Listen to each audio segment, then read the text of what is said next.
neste altar um fogo que irá consumir. E você vai fazer um ato profético, vai pensar em todas as palavras negativas, no nome daquele que te feriu. Você vai pegar tudo aquilo que trazia angústia para a tua alma e você vai jogar diante desse fogo. Mas para isso acontecer, eu vou contar de 1 até 3 e Deus irá mandar fogo sobre essa fogueira. Deus irá mandar fogo sobre este altar. E eu vou dizer 1 e você vai dizer manda fogo. Quando eu disser 3, Deus irá mandar fogo sobre esse altar.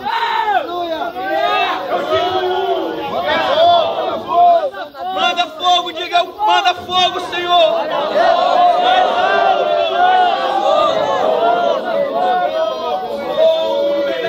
A partir de hoje, querido, nunca mais será mesmo.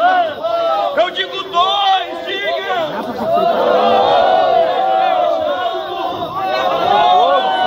3, Deus manda fogo.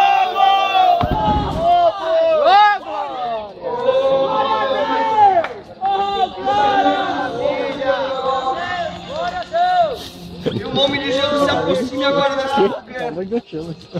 Eu quero que você coloque na palma de suas mãos agora.